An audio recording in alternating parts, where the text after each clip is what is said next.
Akkam jirtu daawwattoota keenya kun kan daawwachaa jirtan qophii keenya waarii aartiiti. Qophii keenya waarii aartii har'aatiin immoo waa'ee kitaaba Durii Soddoma jedhamu isinii dhiyeessa. Barreessaa kitaaba kanaatu na bira jira jechuudha. Barreessaa Ifabaas Musee Usmaan na bira jira. Waa'ee kitaaba kanaan isa gaafadhaa turtii keessa nama xumuraatti akkana waliin ta'uu sin affeera. Waliin tura.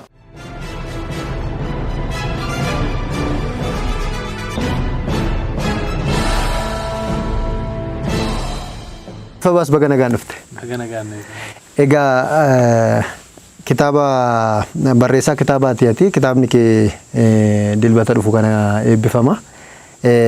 Kitaabni kee mata dureen isaa gaafa laalanii akka nama sodaachisuus akka gaaffii namatti uumuus waan of keessaa qabudha. Qabrii Soddoma jedha. Gara kitaaba kanaatti deemnaati. Mee jalqaba ati barreessaan kitaaba kanaa eenyudha? Daawwattoota keenyatti. Maqaan kiyya Ifabaas Musee Usmaan naan jedhani. Kan inni dhaladhee guddadhee magaalaa Machaaraa Daaroo Labuu godina Harargee Lixaa keessatti barumsa kiyya leechumatti baradhe. Kutaa tokkorraa haga haayiskuulii. Yuunivarsiitii immoo yuunivarsiitii Ambootirraan dipaartimentii kompiitar saayinsiitiin eebbifame. Amma kitaaba tokko qabadhee isin dhufe. Tole gaa ta'u akkuma jalqaba siin jedhe kitaabni kee mata dureen isaa kitaaba addaati. Qabrii Soddomaa jedha. Qabrii Soddomaan kun immoo maquma isaarraa gaafa laallu iddoo soddomni itti awwaalame waan jedhudha kan of keessaa qabu. Maanni waa'een kitaabni kun maalirraa dhufe? Seenaa qabiyyeen kitaaba kanaa maalidha? Qabiyyeen kitaaba kanaa seenaadha. Qabrii Soddomaa ogguun ifi jennu maqaan isaatu hagam takka burruqii ta'uu isaadhaan agarsiisa. Qabrii Soddomaa kun dhumaatii uummata Oromoodhaa irratti gaggeeffame. Sadarkaa aanolee lola jiissaa lola calanqootti aanee dhumaatii jiinosaayidii uummata keenya irratti maatii tokko irratti bakka tokkotti guyyaa tokkotti gaggeeffame keessa dhumaatii guddaa isaan kanatti aanee jiru jeetiin ibsa ogguun ibsu. Immoo Qabrii Soddomaa ogguun ifi nu gaafadhumatti murruqiidha. Murruqii maatii tokko. Iddoo namni jimlaadhaan itti dhume jechuudha. Akkas jechuudha. Bakka kanatti maatii tokko bolla shaqqaa bollaa dhoosee maatii tokkorraa daa'ima dugda gubbara jirtu itti harma hootu haati garaadhaa qabdu osoo nafin manguddoo umrii 80 dabalate tokko osoo addaan hin hambisin kan bakka takkatti. Isaan mata dureen kun isaan irraa fudhatame. Mata dureen sanarraa fudhatame. Kitaabni kee kun akkuma jalqaba naan jettee wayi irraa kan dhufedha. Duuba irraa kan dhufedha. Ka'umsi naannoo kanatti ittiin kaate maaliin? Haalli qabsoo naannoo sana keessatti kitaaba kan isuma Soddomaan kana irratti moo waan duuba irratti waan xiyyeeffates ni qaba? Bal'inaan kan irratti inni haasa'u Qabrii Soddomanii kana gubbaa irratti. Immoo seenduubee seenaa kanaadha. Akkamitti seenaan kun jalqaba gaafa Habashoonni biyya teenya weeraranii biyya teenya seenarraa jalqabee hanga kanatti wanti kun walitti hidhataa akkam akkaniifi ta'e gubbarraa eegalee kan tartiibaan hanga Qabrii Soddomaatti gabbuu jechuudha. Keessattuu kitaaba kee keessatti keessaa tokko mata dureen mata kan inni jedhu jissaa kan jedhutu jira. Akkuma waan kana yoo ilaallu immoo jiksuu kuffisuu waan jedhu wayiitu jira. Waan adda addaa of keessaa qaba jecha jabaadha. Jiksaa kana keessatti immoo wanta itti kaaftee waa'een gootota hedduu waan hedduutu jira. Mee waa'ee kanarraa waa tokko nuyi. Waa'ee kana jissaan kun hedduu waan raajii ta'eef keessaa qaba. Duraan dursee jechuudha. Jissuu mata duree hiikka isaa definishinii kanatti hin seenin waan raajii ta'e waan addaa takkeef keessaa qaba. Wanni addaa sun maali? Lola duula kanniisaati as keessa jira. Lola kanniisaa. Lola kanniisaa jechuun kun akka seenaan kun hanga ni dhokotee badanama keenya waan kana akkatti irra osoo hin bahin irra ciisan malee seenaa akka addunyaadhaatti akka qaroominatti haasa'amuu qabu. Lolli kanniisaa maaliifi warri amma arbaan lolu faana jira akka qaroominatti haasa'ama addunyaa gubbarratti. Kanniisaan immoo lola addunyaa tana gubbarra hin jiru. Kanniisni ofiyyuu nama lolti akkamitti kanniisaan lola? Kana amma raajii guddaa ta'u. Kanniisa uummatatti hawaasatti dulchisu jechuun kun waan ammayyummaa guddaa fi ammayyummaa jabaa of keessaa qaba. Lola kam irrattidha kan isaan lolli kanniisaan lolame mee waan kana irratti namootaaf ifa godhe xiqqoosi? Lolli kun lola mootummaa Minilikii fi uummata Oromoo Itoophiyaa jidduutti taasifame gubbarratti. Bordoddee gubbarratti sa'a mootummaan Minilik Walda Gabree amma kan itti welfamuun Walda Gabree Abbaa Sheexaan isaa fi warra hooggantoota Oromoo Itoophiyaa Yaayyaalii Sireefaa jidduutti. isaan qawwee meeshaa faranjii irraa harkatanitti gargaaramaniiti uummata keenya dura gabroomsuudhaaf kan itti deemaa turani. Sirni warra mootii qawwee ammayyaa hidhateera. Yeroo sanitti immoo warri keenya wanni fi inni godhe ifi gaagura kanniisaadhaati walitti qabanii ifi immoo baala ceekaa akka kanniisni isaan nyaan godhanii bifa saniin halkan bakka isaan jiranitti itti marsanii dhadhaa fi wantoota aduun oggunii fi uwwistee kanniisni lolaa bifa saniin uummata sana lolanii hanga uummata sana harkaan qaqqabanii boojuu danda'an takkatti kan lola irraa aananii salphisaniif duuba deebisan jechuun uummanni keenya. Kun achi keessatti raajiin tokko kana jiisaa immoo oggunii fi jennuu jiisaa jechuun lola uummanni keenya fi warra kaan jidduutti godhame irratti lola uummanni akka qaratti yookaan akka xaafii haamanitti irratti jige jechuudha. Jiisaa oggunii fi jiisaa isatti deebinu. Baay'inaan lafa namni itti dhumedha jechuudha. Baay'inaan lafa namni itti dhume jechuudha. Turtiin tuni yeroonii fi sila hogganaa waraana ituu yaayyaan alii siree wareegameetti hoggana itti aanaan isaadha muceeti. Saa inni wareegameetti duraan gaafanii fi inni galu jedhan yaayyaa alii siree geeraraa gala. Warri biyyatti hafee ayyoonni dubartoonni ni beekan jira. Gunni geeraraa garuu waraanni. Yoo gaafa injifatee galu. Gaafa injifatee galu. Guyyaa ammaa silaa inni wareegame kana hogguun ifi gala waraanni mataa buuseetii fardarraa bu'ee waraana meeshaa isaa gaddeeffateeti kan galu. Gadda agarsiisuuf. Yeroo kana immoo hirmaannaan dubartoota as keessatti waan guddaa tokko beeku. Hirmaannaan dubartoonni fiiganii yeroo kana hogguun ifi kana harkan akka yaayyaan hin galin beekanii reeffa isaa immoo fidarii qabatanii hin galle. Saa kanatti itti weeddifte jechuudha diroo raasaa dubartoonni itti weeddisanii lammata gurmaaniiti. Hoggansa mucee jalatti deebi'e. Warra reeffa isaa osoo fuudhiin mo'amee dhufee gadda agarsiisee dhufetti sirbani. Waan quuqqaadhaan tuqan jechuudha. Ni tuqan jechuudha. Kaka'umsa keessatti uumanii achirraa egaa muceedhaa jalatti deebi'anii hoggansa mucee jalatti deebi'anii lola guddaa gaggeessaniiti jarallee. Lola kana dubartoonni illee baay'eetu keessatti hirmaatee dhume guddoon siifanii achirratti waan san bifa sanii reeffa sanillee fuudhanii galchanii kabajaadhaan illee reeffa yaayyaa alii siree hogganaa isaaniidha awwaalachuu danda'anii lolli san booda isin dhaabbanne haga muceen booji'amee mormaa gadiin awwaalamee walda gabree kottu wayin gurratti si himaajee gurra isaa hundutti irraa kututti lolliin dhaabbanne jechuudha. Ajajaan itti aanaanii kan yaayyaa siree kan ture jechuudha. Yaayyaa alii siree kan ture. Mucee jedhama inni muceen kun boodarra lolarratti booji'ame. Innillee boodarra lolliin dhaabbanne lolli waggaa 3 ol deemaa ture. Innillee boodarra booji'amee mormaa gadiin awwaalaniiti walda gabree labbaa siitaan faan kan wanta ichaanii turan.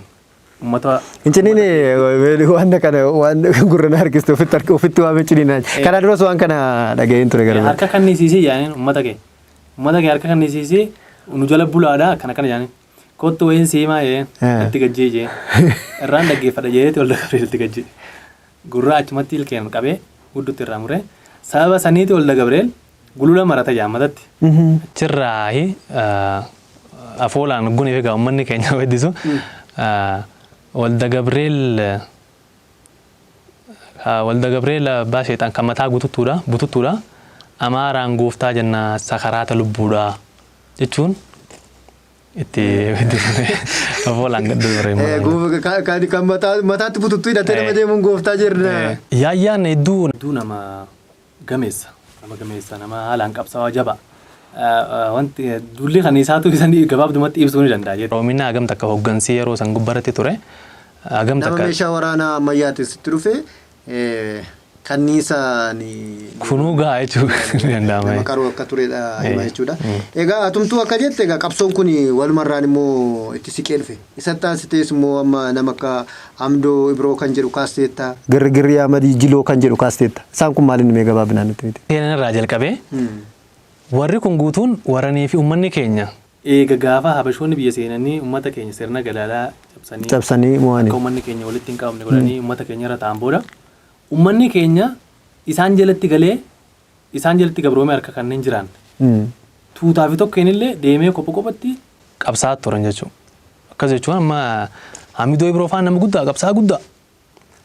Waggaa 20 bara mootii warra Minilikiin asitti darbanii gara Minilikitti isaan kun immoo gara Haile Sillaaseettas dhufanii Haile Sillaaseettas dhufanii. Waggaa 20 ol nama bosona keessa ture. Isa jechuun jaaraan abbaa gadaa sooressi jaarraa abbaa gadaa viidiyoo isaa tokko keessatti go'aatu. Qabsoo hidhannoodhaa tanaaf akka sababa kan ta'eef akka Haamidoo Ibroodhaa ta'ee dubbate. Akkas jechuun akkam jechuudha. Haamidoon kophaasaati jalqaba kan bahee bosona seene. Abashoota halluu dheeraa waggaa 20 walacha keessa ture kana keessatti uummata isaatti kabajaa godhee maqaa gaarii harkatee waraana hedduu jaarratee kophaasaa seenee kan inni kun akkana godhe yoonii fi jaaramnee qawwee qabaanne akkam godhuu dandeenya ka tokkichaan kun akkana godhee waan jiruun bifa saniin jaarana bagadaa soo. Gara kanatti ka'ee girrigirrii noo maalinni maaltu girrigirrii amma fincilaa ture carcar keessatti fincillee jalqabarra gaafa jalqaba Abashoonni biyya seenarraa jalqabe hanga gadii kanatti fincillee adda dhaabbateen beeku carcar keessatti girrigirrii amma jiloo jaamuun beekama amma yeroo sanitti amma sochiin kun amma bal'aa amma as keessatti kan warreen tuqamillee ni jira Mahammad torban jaanii beekaman. Mahammad hundi isaanii Mahammadi. Maqaatu. Mahammad torban jaamuudhaan beekamanii. Qabsaa'ota guddaa amma waa'ee girrigirrii Mahammad jiloo kana keessa wanneen fi guddaan tokko kan jiru gaafa kanatti maaltu godhamaa ture asirraayi Abashoota achi carcar qubsisaa turan. Gara sana qubsiisa. Kana maaliif godhanii lafa uummata keenyaa sanarraa fuudhanii warra kana fidanii irra qubsiisanii hizbuun diqalaaqal. Hizbuun disalaxxanne wajjin. Kama gaa salxaanii barbaada dhufaninsa. Wantoota akkana kanaa gona godhuudhaaf uummata asii akkas godhaa turan. Warra kana keessaa immoo lafa uummata kanaadhaa dhufanii guunii fi irraa fuudhan uummanni kun immoo fincilee baheeti lola guddaa gaggeessaa ture. Fincilee lafaa achirraa kan jalqabe. Yeroon sun immoo yeroo bal'oo fi yeroo haalaan uwwisu akka turte yeroon sun amma girrigirrii Mahammad jiloo jaamuudhaan beekamte carcar keessatti. Saniifin sannachi keessatti tokkodhaaf yaale. Isaanis Haile Sillaasee irratti dhaabanii. Haile Sillaasuma keessa. Egaa deemsa keessa akkuma naan jette dubbii walumatti qabatteetu deemti. Haroo Raabaa kan jettuun carcar waan kana wajjin maaliin mata dureen akkasii jedhus ni jira. Kana mata duree kana Haroo Raabaa yookaan carcar jee kan hin qabe mata duree irraa gun ka'u carcar xirroo jechuudhaan beeka. OBS wajjin gameessi qabsaa guddaan Bishidimoo intervii dhiyoo godhe tokko irratti carcar Raabaa carcar xirroo miti bakki elemuu faana itti wareegaman sun Haroo Raabaa jaamti. Lafti kun akkuma wal moggaati. Sochii san keessattis qabsaa'onni gubbara jalqabanii fincilaa dhufanii boodarra immoo carcar Haroo Raabaa kanatti maaltu godhame gurmaa'eeti Oromoon kan falmaa ture. Egaa akkuma jalqaba naan jette jalqaba sirna warra mootiitu gara sanatti duule keessaa yoo naannoo baroota 1890 1880 waan akkasii kana keessa gara sanatti duule loloota gurguddaa ture lola akka Calanqoofaa lola akka Atamma jettu kana loloota baay'een dubbatamne jechuudha ijoolleen kun amma yeroo baay'ee kan irra deddeebiidhaan kaafnu lola Calanqoodha baay'inaan kan kaafnu. Achirraa ka'eetu gaa wantoonni natti maa jirtu kun girrigirriin Mahammad Fayis kan dhufee kan Ibroo Fayis kan dhufee kan jaarraan Faamosarraa kan dhufan inni atamma kan carcar kanatti naa dhuftu immoo isumatti hidhata qabaate kan dhufedha. Walumatti hidhata qabaate jeetii yaadaani. Achirraa uummanni keenya jalqabarraa jalqabee tuutaa fi tokkeen illee gurmaanii firraa lolaa turan harkan kanneen jechuudha. Deemee gadii kana ga'u immoo gara gurmaa'utti dhufani. Gurmaanii gosa tokko jala deebi'aniiti firraa deebisaa turan. Kanaaf immoo jalqabarraa eegalee amma kunilleen lafuma carcar kana keessatti gubbarraa eegalee akkasitti gabbu'aa. Sababni elemuu faan carcar lafa san gubbarra qubatan dhaqanii achitti gurmaaniifis sababa hooggansaa lolaa fi sochiin carcar keessa jirtuun san sababa godhatuun. Durayyuu kan sochii Mahammad Jiloo faa hin jirti hin dhaabbanne jechuudha. Takkaa dhaabbattee hin beektu san hordofuun wal barbaaddi. Qabsoon tun hidhannoon wal barbaaddi san hordofuun wal jala achi qabattee ibiddi immoo kan gaafa elemuu faa achitti qabatee dhiinni achitti boosuun immoo Oromiyaa guutuu wal gahee jechuudha. Qabrii soddomaan kunis waan kanarraa dhufedha. Qabrii soddomaatilleen walitti dhaabbata. Maalii walitti dhaabbata? Qabrii soddomaa akkuma jennu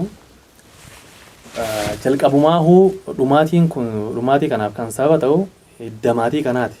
Hiddi maatii kanaa jalqaba gaafa Minilik san nu deebisa kunilleen qabrii soddoma.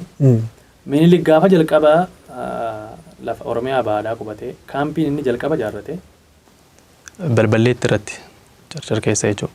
Balballeetti irra kaampii jaarratee mana adii jechuudhaan jechuudha. Qorqorroon jalqabaa bakki itti dhaamte. Mana adii jedhuun mana adii jaamuun beekama gaafsa nama.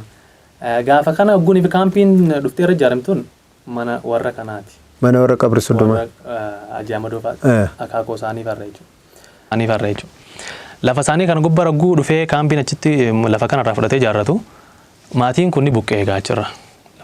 Warra amma nuti waa'ee isaanii dubbachuu deemnu kuni warra Ajii Amadoo kanatu qe'ee isaaniitti dhaqanii kaampii godhatanii dura. Maatii Nuuree Bilaaluu jaamanii maatiin kun achirraahi kaampii ogguun fi lafa isaanii irraa fudhamtee achi ta'u maatiin kun achirraa hiddi isaanii cinaan amma warri lafa irraa fudhame kun karaa gadii kanatti karaa Daaroo Labu kanatti gaddeemee qubachuu danda'a jechuudha.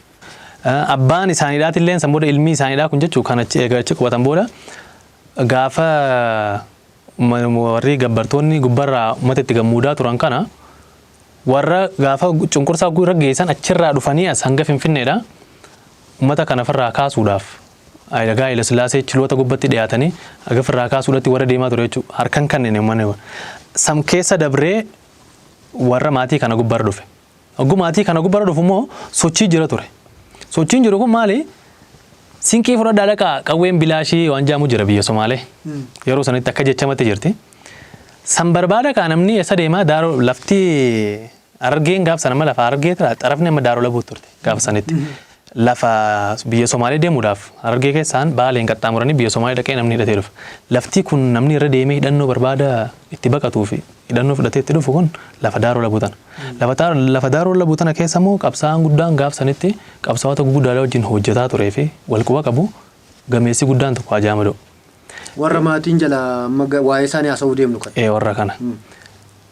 Yeroo kanatti fincilli tokko ogguu inni kanaa ka'ee mootummaan immoo warri gabroomsitoonni kun immoo wanni isaan godhan maali?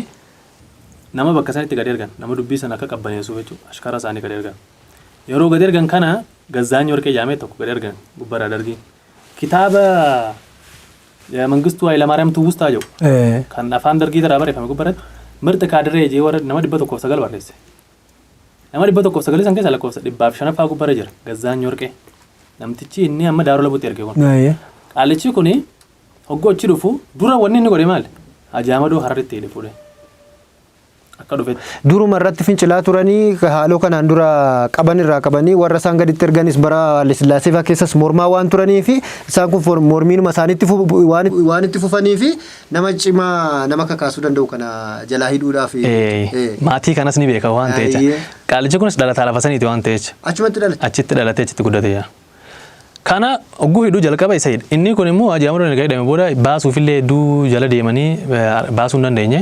Inni immoo akka carraa ta'ee yeroo muraasa takka booda badee mana hidhaatirraa biyya dhufee hidhannoo barbaade hidhatee biyya Somaalee deemee hidhannoo hidhatee deebi'ee dirree waraanaa ijaarrate beektaa Daaroo Labuu keessatti lafuma Daaroo Labuu dirree waraanaa ijaarrate namni warri mootummaadhaan warri itti roorrisanii fi warri roorroo dadhabee deemulleen dirreen isaanii tun warra bakka itti qubatanii fi bakka namni itti baqatu taate. Bakka namni roorroon itti hammaate itti baqatu. Kaampii ijaarratanii itti nama leenjisanii ifirrallee darbanii namarraa illee roorroo dhoowwuu eegalan jechuudha gurmaanii. Yeroo kanatti gaamma Gazzaanyiin amma achitti ergame kun manguddummaa barbaade manguddummaan itti ergee manguddoo ergeef immoo waan ergeef isa beeka. Manguddoo kan inni ergu warra waraana kaampii waraanaa ijaarratee jiru sana galchaa jettiga jechi inni jiru galchaadha. Immoo ergee isaan deebisaa qabatanii osoo ittiin deebiin isaan ergee isaan jala waraana bobbaase duula bobbaase maatii irratti. Bakka waraanni jiru san hin beeke. Bakka waraanni jiru san yoo nafi dhaqee qawwee qabaamin warra qawwee qabu saniin silaa wal dha'uu danda'a. Isaan deemee isaan alaa galchuu danda'a isaanii wal dha'uu hin danda'u ni danda'a ture. Immoo inni sanii miti kan godhe hawaasa nagee irratti bobba'e. Waraana irra hin jirre uummatuma siivilii kan qe'ee jiru irratti bobbaase. Manguddoota daa'imman haadha garaa qabdu warra kana irratti bobba'eeti uummata kana walitti qabee warra oguu kana walitti qabu immoo warra dura deemee agarsiisu jira. Kun irraa fuudhee jaanii kun immoo itti kanne jedhaani. Kun irraa fuudhee jaanii kun immoo itti kanne jedhaani. Akkas godhaniiti maatii warra kanaadhaa guutuu walitti qabaa ba'anii warra dhiiraa irraa hambisanii warra dubartootaa fe'an beekta. Warra dubartootaa kana fe'aniiti deemanii boolla shaqqaa boollaa dhoosan akkamatti nama dhoosan tuni jirti. Kan duraan dhoote. Achitti fe'atan uummata kana. Warra hayyoota. Hayyoon ta garaa qabdullee ni jirti. Ta daa'ima dugdarraa baatee jirtu ni jirti. Warra hayyoota. ayyoon ta garaa qabdullee ni jirti. Ta daa'ima duddarraa baatee jirtus ni jirti.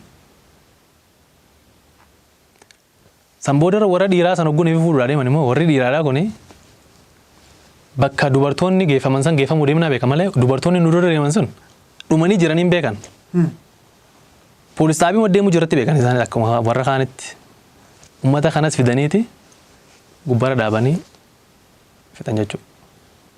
Bakka kanatti nama tokko ka lubbuudhaan bakka sanii utaalee isaan harkaa beetu akka isaan waan kana godhan deemee warra kanaaf. Warra malee isaan dhuu isaan fixuu kaan. Awwaalanii achumatti hambisuuf. Awwaalanii gama galgalaati. Toora sa'a takkaa fi lama jidduu kana jiran. Fixanii isaan biyyeera gargalchanii deemuu kaan. Lafti kun amma naannoo kamidha? Bakki ishii maal jedhamte? Biyyoo jaamti. Biyyoo Daaroo Labuu keessatti aanaa kam keessa jirti amma yeroo? Aanaa Daaroo Labuuti. Araddaa biyyoo jaamti. Gara kamitti argamti magaalota naannoo sana jiran?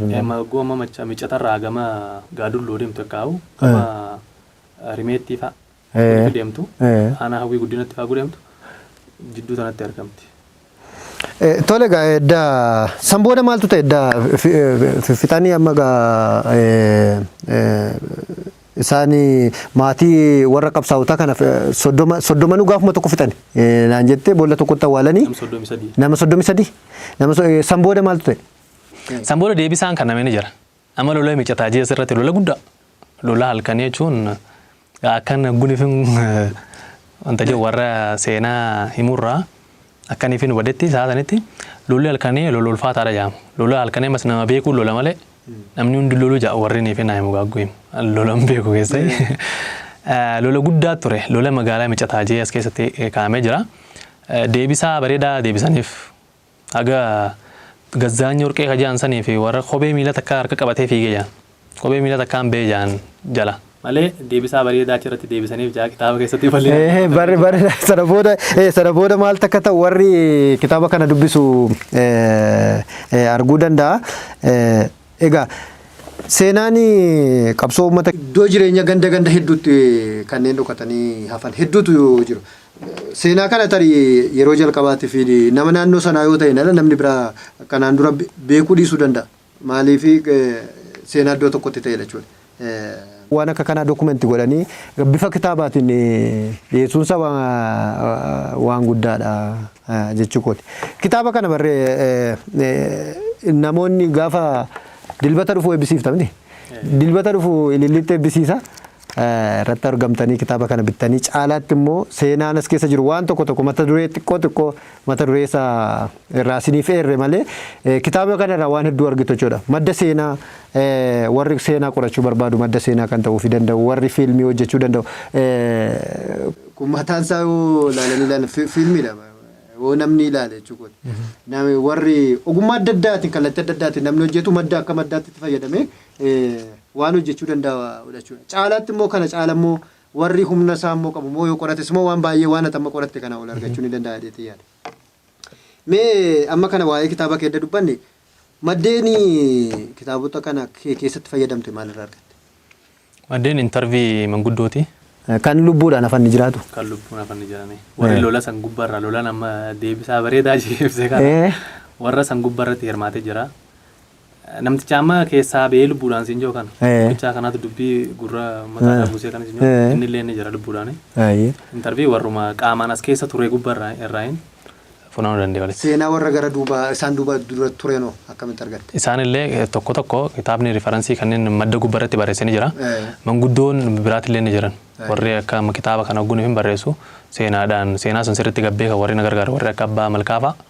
Nama biraatiin ati mee kitaaba kana kitaaba mata hojjechuun ulfaataadha bara kanatti. Maaliif waan maallaqa isaa qofa otoo hin ta'in yeroo numtuu qaaliidha.